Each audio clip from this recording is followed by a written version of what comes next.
Standing on cables.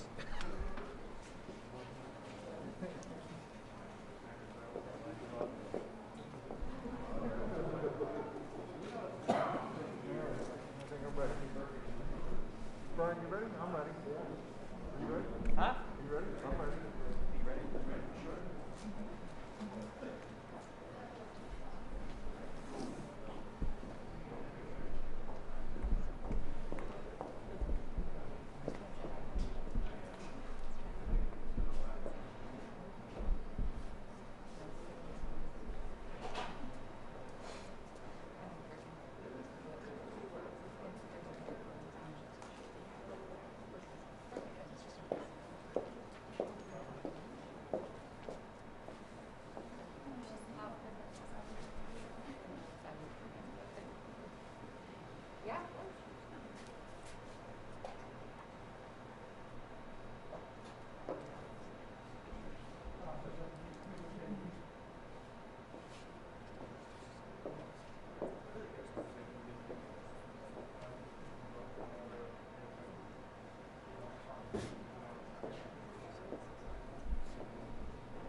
Good afternoon.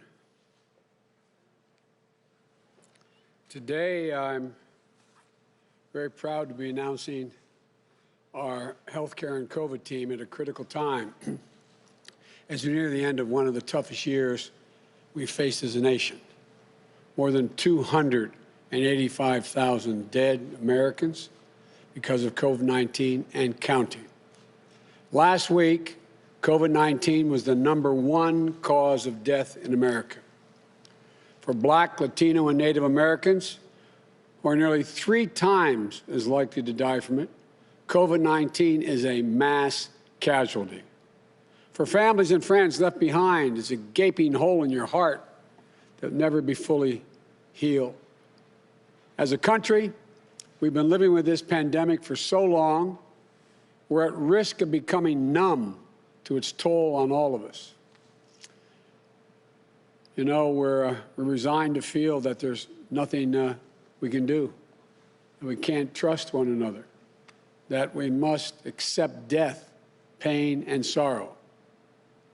We're in the midst of this deadly pandemic that has infected almost 15 million Americans, 1 out of every 22 people in our country, often with devastating consequences to health. And at this very moment, what is the outgoing administration asking the Supreme Court to do in the United States Supreme Court? To repeal the entirety of the Affordable Care Act when we need it most. A law that's on the front lines against the pandemic. Protects more than 100 million Americans who live with pre-existing conditions, which will increase now, including those with lung scarring and heart damage as a consequence of COVID-19. It provides coverage for more than 20 million Americans who get the care they need if they're showing symptoms of COVID-19. The law that fulfills our moral obligation here in America, health care is a right for all, not a privilege for a few. But as all of you know, I know that out of our collective pain, we're going to find a collective purpose to control the pandemic, to save lives, and to heal as a nation. Today, I'm pleased to announce a team that is going to do just that. It's a team of world-class experts at the top of their fields, crisis-tested, defined by a deep sense of duty, honor, and patriotism. They're already ready to jump in. They've been advising me, many of them, for a long time. And they're going to be ready on day one to spare not a single effort to get this pandemic under control so we can get back to work, get back to our lives, get back to our loved ones.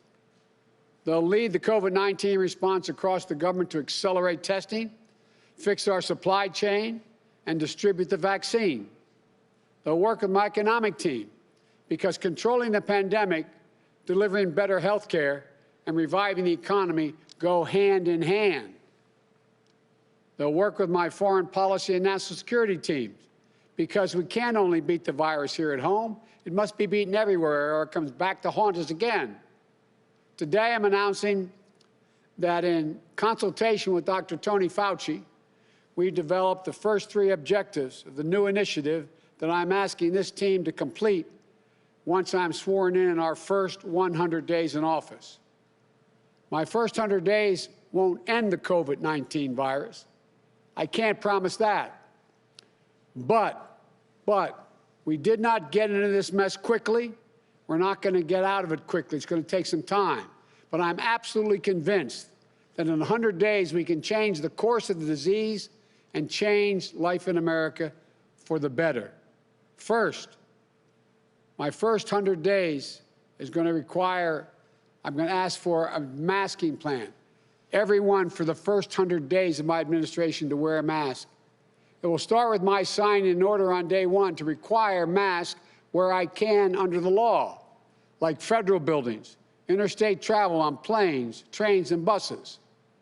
I'll also be working with the governors and mayors to do the same in their states and their cities. We're going to require masks wherever possible. But this goes beyond government action. And so, as a new president, I'm going to speak directly to the American people and say what I'm saying now. We need your help.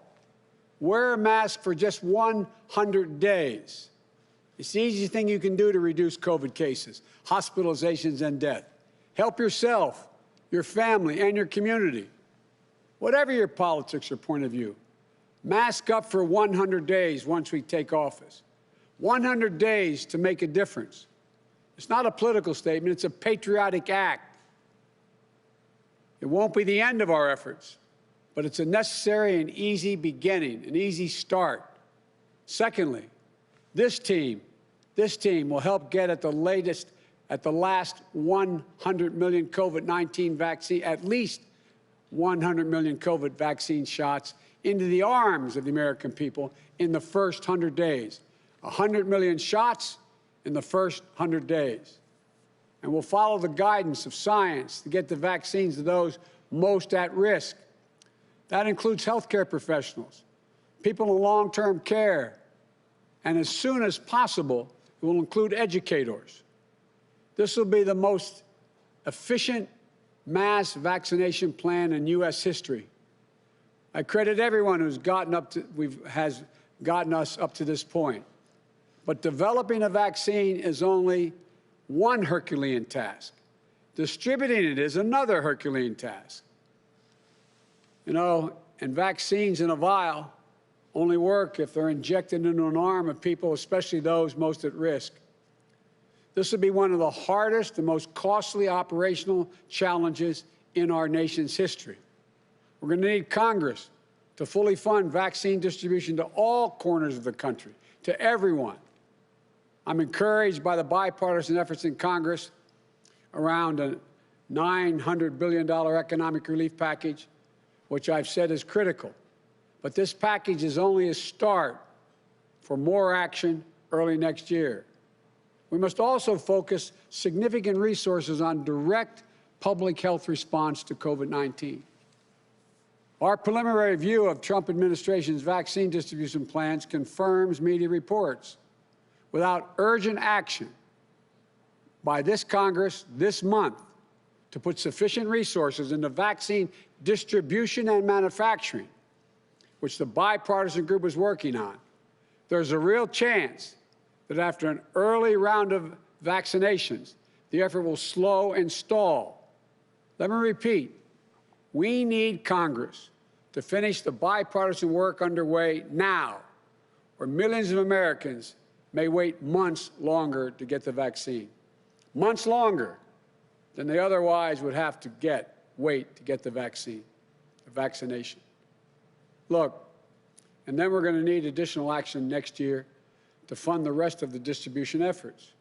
We also need the Trump administration to act now, though, to purchase the doses it has negotiated with Pfizer and Moderna, and to work swiftly to scale manufacturing to U.S. populations and the world.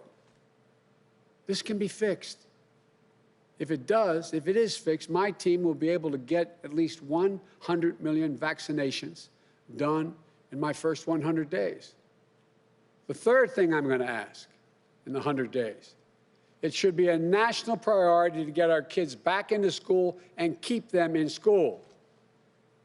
If Congress provides the funding we need to protect students, educators, and staff, if states and cities put strong public health measures in place that we all follow, then my team will work to see that a majority of our schools can be open by the end of my first 100 days. That's right. We'll look to have the most schools open that we can possibly in 100 days if Congress provides the funding we need. It's not a secret how to do it. Masking, vaccinations, opening schools. These are the three key goals for my first 100 days. But we'll still have much to do in the year ahead, and sadly, much difficulty as well. We'll be far, far from done. Yet, it's possible that after 100 days, we'll be much further along in the fight against this pandemic. And I'm grateful to the members of my COVID team that I'd like to introduce to you now, who will lead the way. I'm really proud of this group. For Secretary of Health and Education Service, I nominated Javier Becerra. Javier Becerra, excuse me. He currently, the Attorney General of California, leading the second largest Justice Department in America, only behind the United States Department of Justice. And for nearly 25 years before that, he was a congressman representing Los Angeles, one of the largest, America's largest and most diverse cities. Javier spent a career fighting to expand access to health care, reducing racial health disparities, protecting the Affordable Care Act, and take on powerful special interests to prey on, profit off of people's health, from opioid manufacturers to big tobacco. During this pandemic, he'll protect the safety of the frontline healthcare workers, rooted out the fraud from the bad actors who take advantage of people. And he stood up for homeowners trying to pay their mortgages during this devastating economic crisis. There are things he's already fought for and accomplished in many cases. And as secretary, HHS secretary, he will skillfully oversee the CDC and the FDA, Medicare and Medicaid. No matter what happens in the Supreme Court, he'll lead our efforts to build on the Affordable Care Act. He'll work to dramatically expand coverage and take bold steps to lower health care and prescription drug costs. Javier is a key leader who lead a key agency charged with protecting the health and wellness of the American people. He's also the first Latino leading HHS, the son of a working class immigrant family that came from Mexico, a true public servant who's dedicated his career in the service of the people and the service of this country that we all love. To serve as coordinator of the COVID-19 response team, I'm turning a world-class manager and leader. I've known Jeff for a long time, from the first and last days of the Obama-Biden White House and throughout the campaign and now the transition. There's no one else you'd want to help manage some of the most consequential and complex priorities of a country. Director of National Economic Council for President Obama, Acting Director for the Office of Management and Budget, was there during the Great Recession as we went from crisis to recovery to resurgence in 8 years. He was there to lead the team and help implement the Affordable Care Act and get healthcare.gov up and working at a critical moment. That was a monumental feat that required vision, patience, experience, fortitude, and real expertise. Well respected across the aisle and around the country, from business to labor leaders to entrepreneurs to educators. Chairman of the board of the Children's National Medical Center, one of the world's top children's hospitals. Jeff knows how to build and lead a team, how to identify and solve problems, and how to fully mobilize the federal government on behalf of the health, safety, and prosperity of the American people. Jeff Zients, thank you for being willing to do this again. The Surgeon General of the United States, I nominate a man who could do any of these jobs, I think, but Dr. Vivek Murthy. He's worked with me for a long time. He's a renowned physician and research scientist, a trusted national leader on health care, and for me, a trusted advisor during the campaign and transition. This will be the second time serving as America's doctor, having served in this role under President Obama. During his tenure, he took on some of the most pressing public health issues we face. Excuse me, from the opioid crisis to threats to America's mental health. I've asked Dr. Murthy to serve again as Surgeon General, but with expanded responsibilities. He will be a key public voice on the COVID response to restore public trust and faith in science and medicine. One of the reasons, Doc, I ask you to do this, when you speak, people listen. They trust you. You have a way of communicating. They can just see it in your eyes. I mean it sincerely. It's a really, really important thing to be communicated now when people are in so much doubt. But it'll also be a key advisor to me and help lead all government approach to broader public health issues. We've talked a lot about the need to vastly increase the focus on mental health in the country, addiction and substance use disorders, social and environmental detriments to health, and much more. So I'm really looking forward, and thank you for doing this. Above all, I believe as well as any person I've ever worked with, Vivek can help restore faith in this country as a place of possibilities.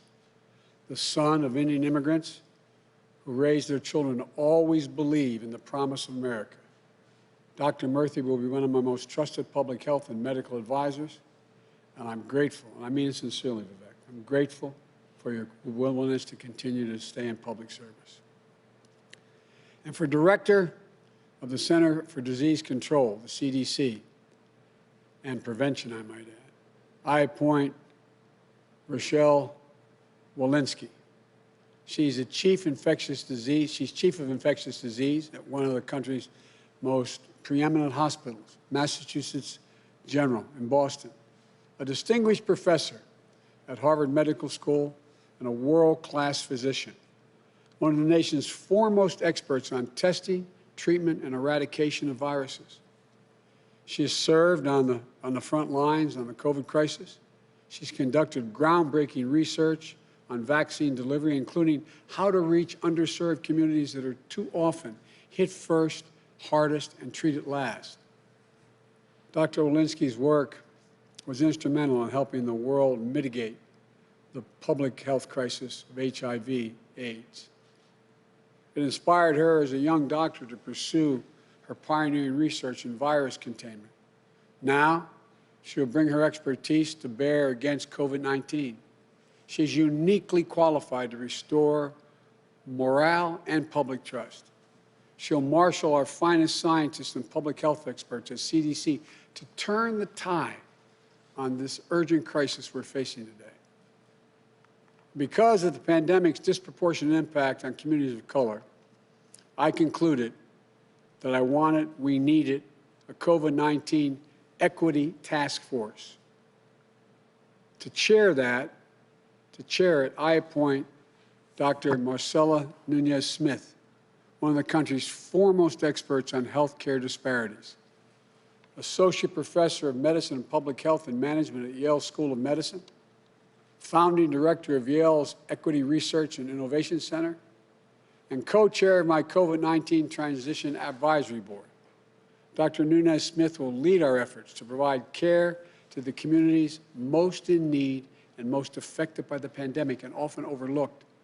She'll ensure that fairness and equity are at the center of every part of our response. This is a central front in our fight against this pandemic, and I'm grateful Dr. Nunez-Smith will lead this charge.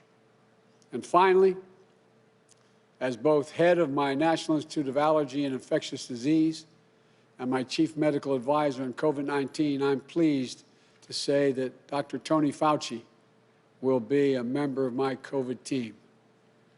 By now, Dr. Fauci needs no introduction, but he'll have my gratitude when I'm president, the 7th president he will have served. We know each other, and we've known each other for a long time. And I'm so grateful when I called him almost before I asked, he said yes. I've seen him take on HIV/AIDS, H1N1, Ebola, Zika, COVID-19, and every infectious disease in between over his nearly 40 years of service to our country. Dr. Fauci is trusted, a truth teller, a patriot. Like every good doctor, he'll tell me what I need to know, not what I want to know. What I need to know, not what I want to know. This is my core COVID health care team. Before January 20th, we'll be adding more leaders to oversee vaccine distribution, the supply chain, testing, and other key functions. To each of you on this team, you have my gratitude, and I mean that. You have my gratitude for answering the call to serve. And to your families, I know many of you are making real sacrifices to do this. Thank you. And to your families, I say thank you directly. We couldn't do this without them or without you, the families, supporting this. And to the American people, I know we've all had a lot of sleepless nights this year. So many of you staring at the ceiling at night worrying, my God, what happens? What happens if it strikes my family? What happens if I lose my insurance? What happens? Am I going to be okay? Is my family going to be okay? All I can tell you is the truth. We're in a very dark winter. Things may well get worse before they get better. A vaccine may soon be available. We need to level with one another. It'll take longer than we would like to distribute it to all corners of the country, depending on how it gets started off between now and the time I'm sworn in.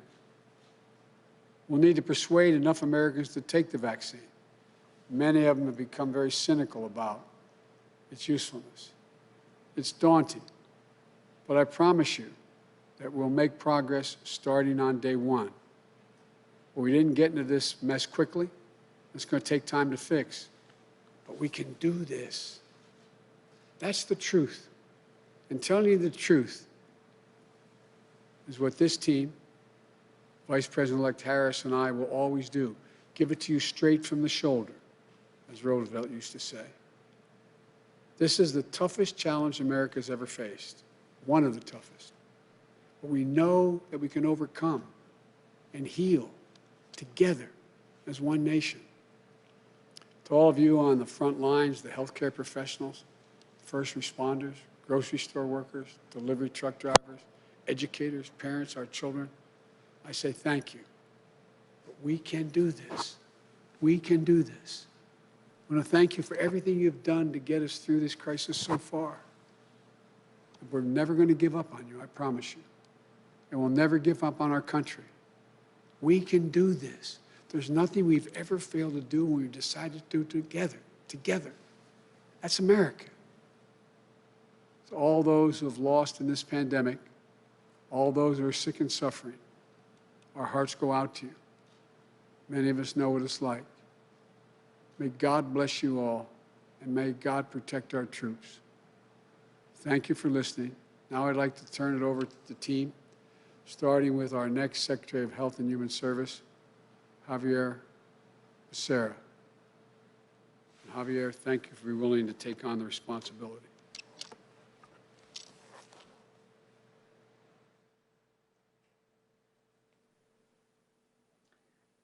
Along with Carolina, my wife, and Natalia, Olivia, Clarissa, and Ivan, greetings from California.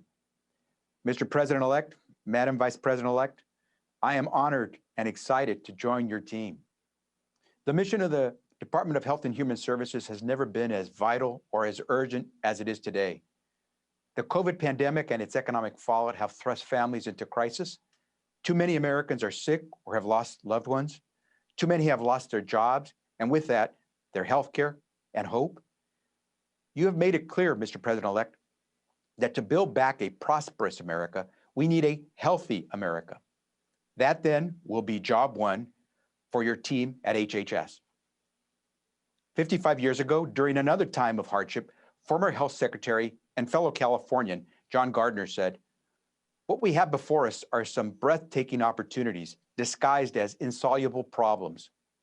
Gardner went on to help President Lyndon Johnson build the Great Society, ushering in Medicare, Medicaid, and civil rights that brought greater equity, greater opportunity, and greater hope to all Americans. Now it's our turn to discover the breathtaking opportunities before us in the midst of this hardship and pain. It's our turn to build up and to back up our doctors and medical professionals, our hospitals and clinics battling the coronavirus. Our turn to restore faith and confidence in our leaders, to deliver solutions that unite and heal us and inoculate us from fear. Our turn to spur our brightest minds to launch the next generation of innovative medicines and cures. And it is our turn to build a nation where, as the President-elect so often says, healthcare is a right, not a privilege. At HHS, tackling pandemics, saving lives, keeping us healthy should be our calling card. And we won't forget that there is a second H in HHS, the human services, the work we do for our children, seniors, and disabled. They will stand tall in a Biden-Harris HHS. Almost a year ago, on New Year's Day, my father, Manuel, passed away peacefully at home surrounded by his family. We got to celebrate Christmas together. And when the end came, my dad knew we were there with him. No one should ever have to die alone in a hospital bed, loved ones forced to stay away. That seems so contrary to the values of a great nation, the values that drew my parents, like generations before and after them, to come to America. Manuel and Maria Teresa had only their health and hope when they arrived in California. A road construction worker with a 6th grade education and a clerical worker who arrived in her teens from Guadalajara, Jalisco, Mexico. As they helped build a better California, they built a pretty good partnership that lasted 67 years. And while they never got to experience the inside of a college, they did send their 4 kids there, as well as to the military. Now, President-elect Biden has offered me a breathtaking opportunity to work with his team to shape our healthcare future. I share the President-elect and Vice President-elect's determination to rebuild unity and civility in America. We know it takes hard work. We know we must do it together. We know it will be key to building critical momentum and support for the prevention and treatment of the coronavirus. Those values and priorities will help us emerge from this pandemic a stronger, more just, and more equitable nation. Literally, there are millions of small business owners and tens of millions of workers who are counting on us.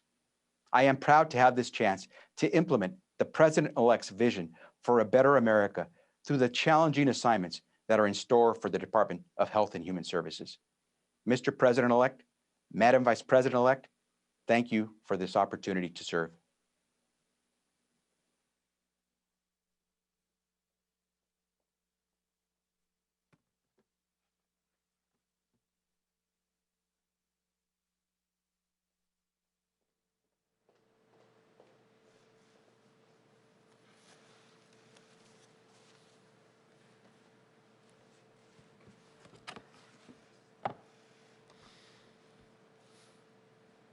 Mr. President-elect, Madam Vice President-elect, thank you for your trust and your confidence.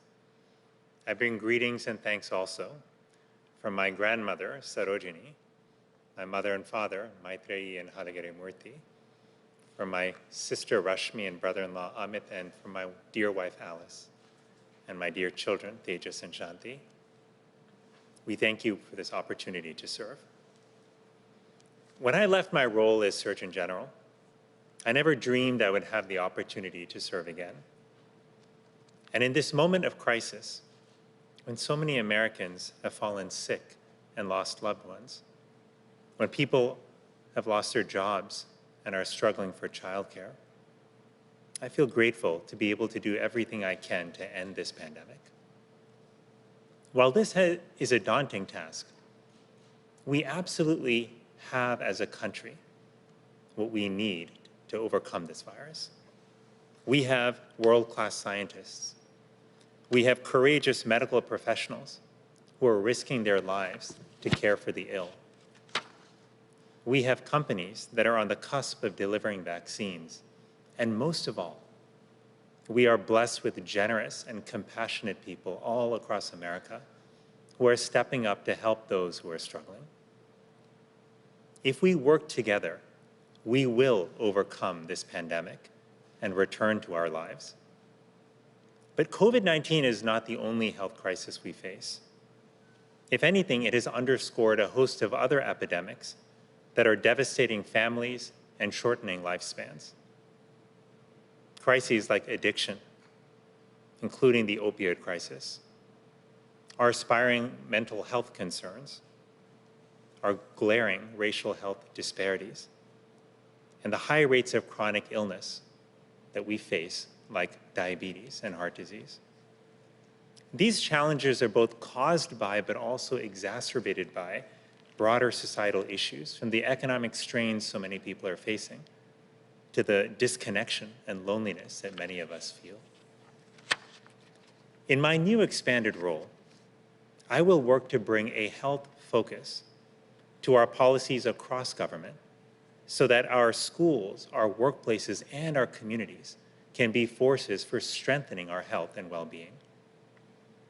But the truth is that the very best policies, and even the best vaccines and treatments, will not heal our nation unless we also overcome the fear, anxiety, anger, and distrust that so many Americans are feeling right now.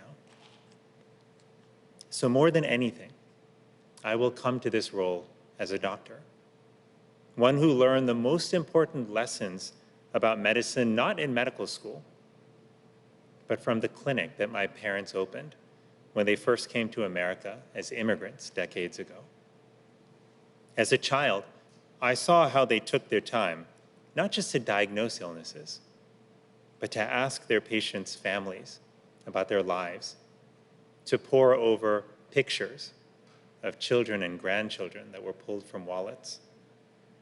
They listened deeply to people's stories and their struggles, often running well over their appointment time.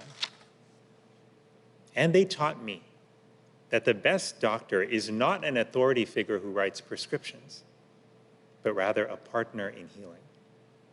Someone who sees patients in their fullest humanity and empowers them to take charge of their health. That is the kind of doctor I have always tried to be. And if confirmed, that is the kind of Surgeon General that I will strive to be.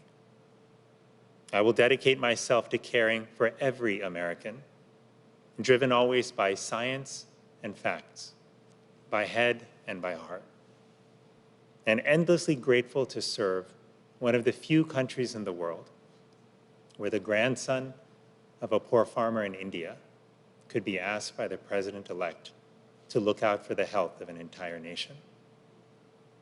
That is a testament to the promise of America, one that I will seek to fulfill every day as Surgeon General. Thank you so much. And thank you again, Mr. President-elect and Madam Vice President-elect, for this opportunity to serve. Thank you.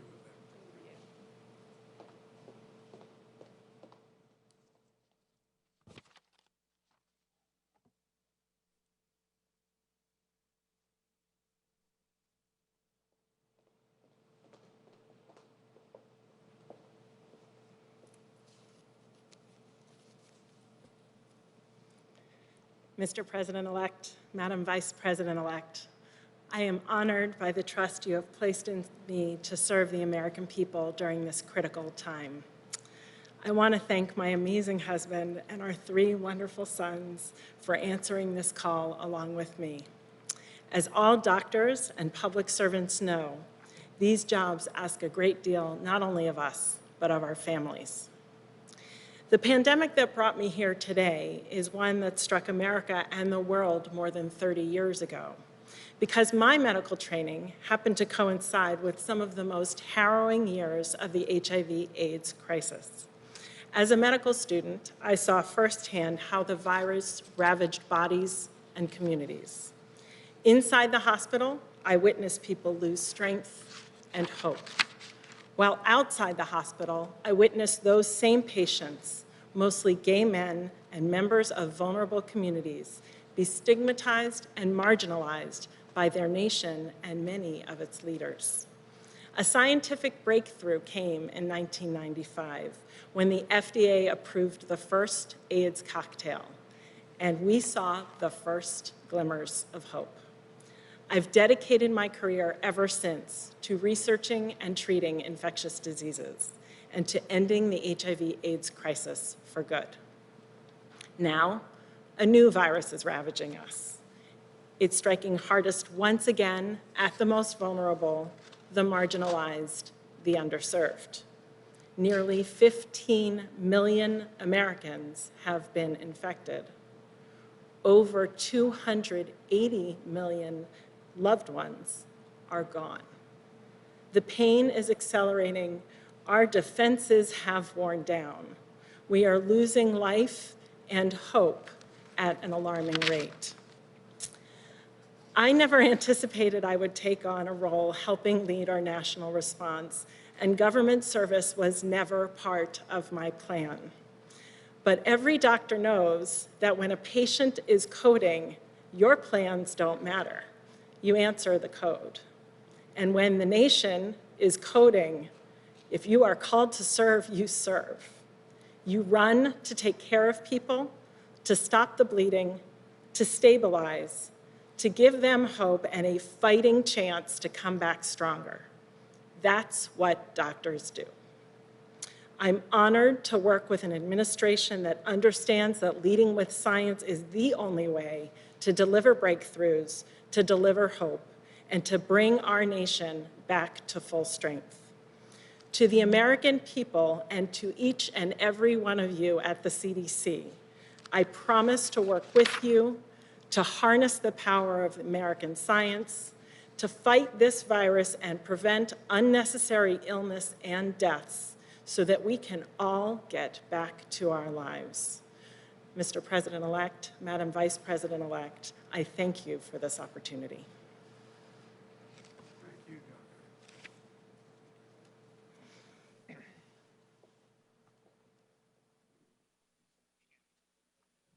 Mr. President-elect, Madam Vice President-elect, thank you so much for this opportunity to serve the American people. I'm proud to go to work with leaders who are deeply committed to science and to centering equity in our response to this pandemic, and not as a secondary concern, not as a box to check, but as a shared value, woven into all of the work that we do and prioritized by every member of the Biden-Harris team. I'm enormously thankful to my research team and to my colleagues, to President Salovey and the other leadership here at Yale for supporting me in this work.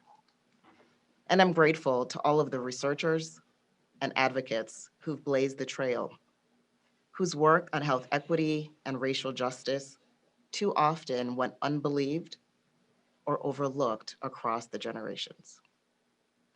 Most of all, I'm thankful to my family, to Jesse and our 3 children for their unwavering support and humor, and to my mother and her mother for modeling kindness, generosity, and courageous leadership through service.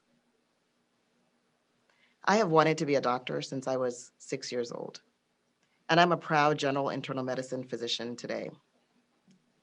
But as I grew up, I came to understand that there were deeper dimensions to health beyond what I saw in the human biology textbooks that I borrowed from my mother's bookshelf. I grew up on St. Thomas in the US Virgin Islands, a place where people too often died too young from preventable conditions.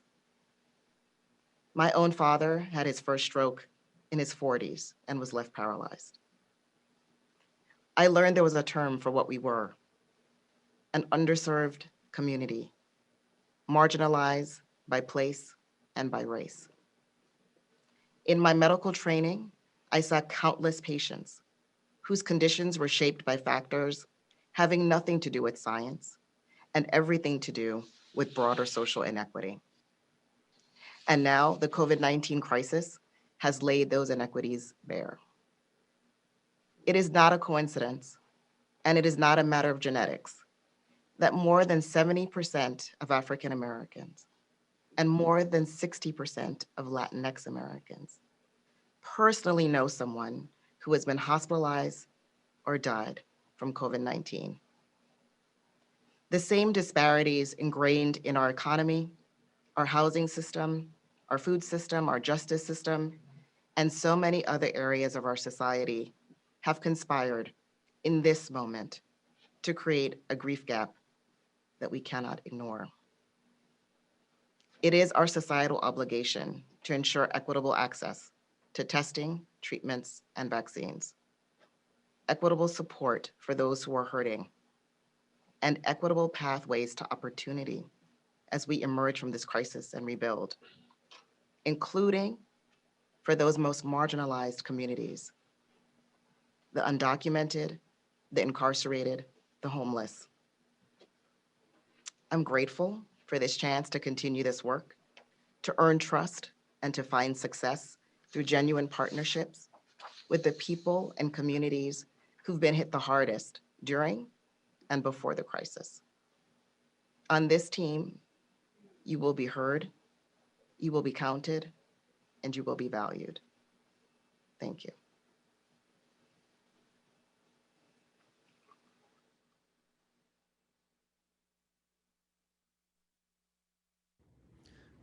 President-elect Biden and Vice President-elect Harris, thank you so much for asking me to be part of this COVID response team. I hope that you don't mind that the reason that I am sending this video is because a close friend and colleague at the NIH, Dr. Harvey Alter, is receiving the Nobel Prize in Medicine at the same time, and we wanted to attend the ceremony at the NIH to show our support. Such an achievement is a reminder of the incredible public servants we have at the NIH and of America's place as a pioneer in science and medicine. I believe, as you do, that in the fight against this pandemic, we must lead with science, and that a key piece of our ongoing work is communicating consistently with the American people. Whether it's maintaining social distancing and not congregating indoors, or the 100-day challenge you described on masking, or to get as many people vaccinated as possible. These actions are bold, but they are doable and essential to help the public avoid unnecessary risks, to help us save lives, reopen schools and businesses, and to eventually beat the pandemic. I look forward to advising you on these most urgent priorities and to work with this team of world-class experts whom I have known for many years and deeply respect. I have been through many public health crises before, but this is the toughest one we have ever faced as a nation. The road ahead will not be easy. We have got a lot of hard and demanding work to do in the next year. But as we have done during previous crises, I also know we can get through this pandemic together as a nation. Thank you for giving me the opportunity to be part of this effort.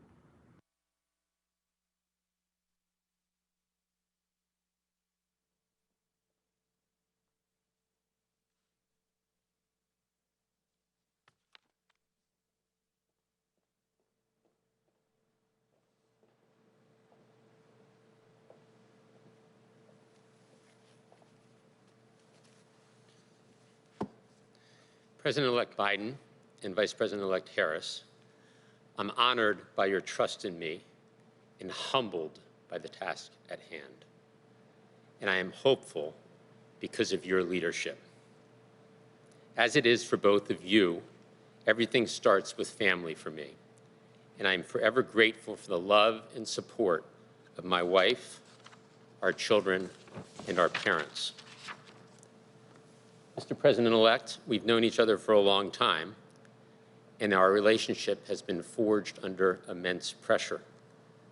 The severity of the Great Recession, the challenge of implementing the Affordable Care Act, and the daily decisions a White House makes that affect the lives of millions of Americans.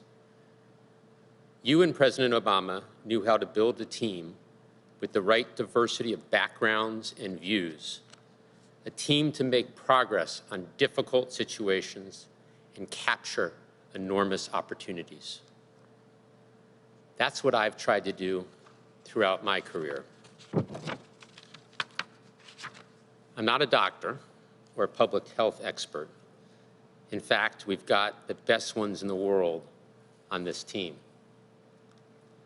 But I do know management and execution. And the key part of the role you've asked me to take on is the last part, coordinator. It's about empowering experts, developing a culture of teamwork, and maintaining a focus on strategy and execution. It's knowing that leadership requires expertise, transparency, and prioritization. It also requires trust, truth, and integrity. To the American people, that's what this team will provide. We will utilize the full capacity of the federal government to get this pandemic under control, to harness and examine the data to expand testing, to deliver equipment and PPE to those on the front lines, to provide resources for schools and businesses to operate safely, to address the racial disparities and inequities of this pandemic, to rejoin the global fight against COVID-19, because no one is safe until everyone is safe. And with our collective expertise, we will oversee the rollout of the vaccine, which, as the President-elect said, will be one of the greatest operational challenges our country has ever faced. And we also will pull the country together across governments at the federal, state, and local levels, and across the private sector. And as we begin this work, Mr. President-elect, I remember what you told me when we were implementing the Affordable Care Act. Your message was, I know this is no small task. I know you and the team are feeling tremendous pressure to succeed, and we want and need the team to pull this off. You then said, I know you and the team can do this, but I need to promise me one thing, that you will always, always give it to us straight, because we have to understand the challenge we're facing. Because most of all, we're in this together, and together we can do this. President-elect Biden, Vice President-elect Harris, and the American people, this team will always give it to you straight. The work ahead will not be easy, but we know what needs to be done, and we will get it done together. Thank you.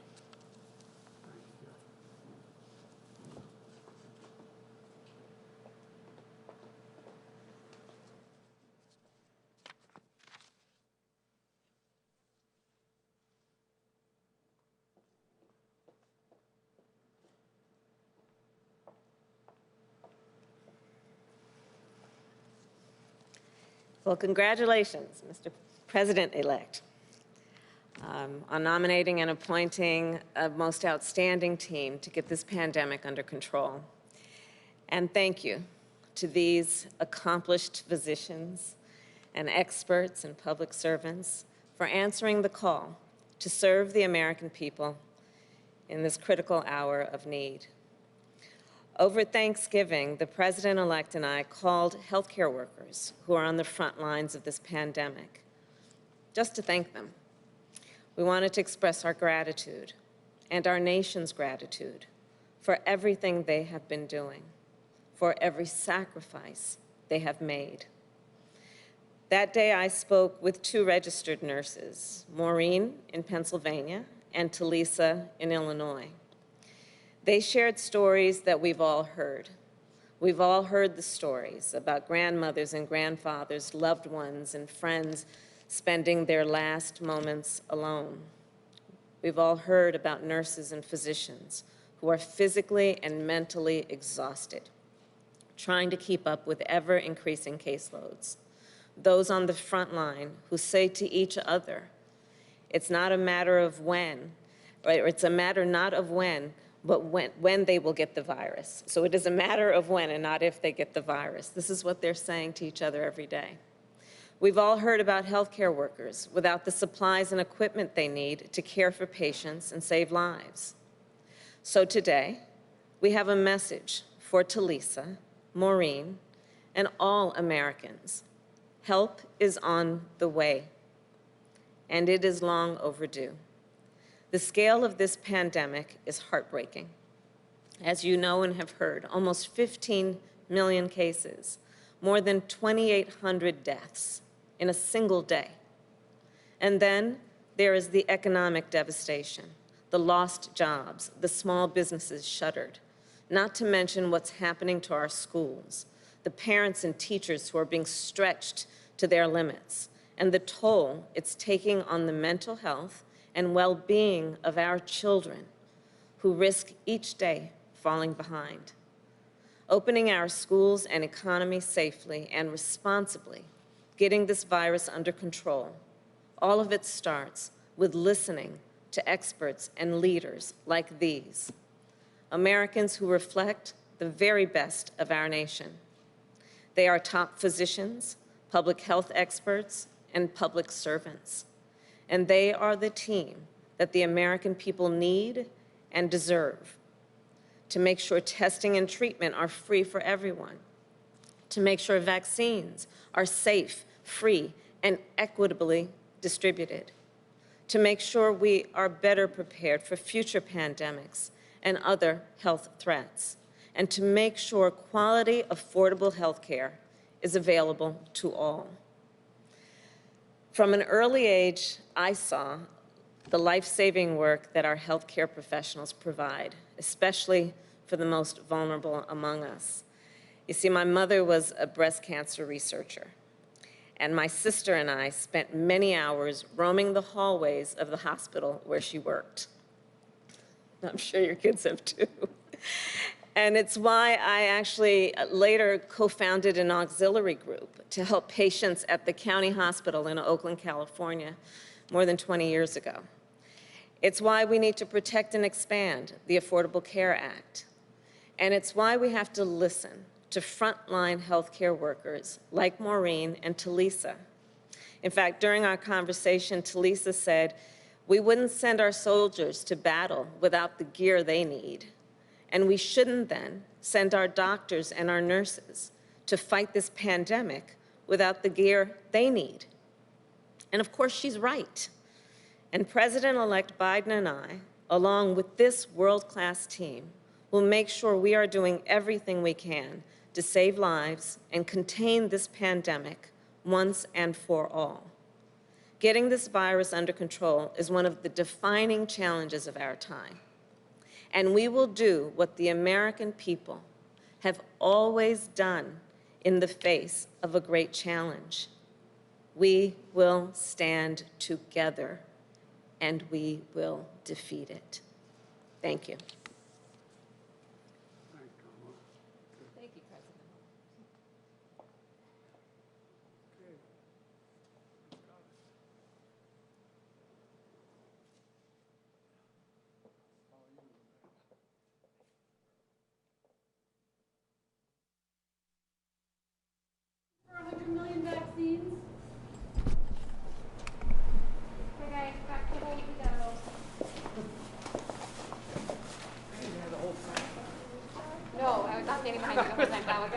creepy.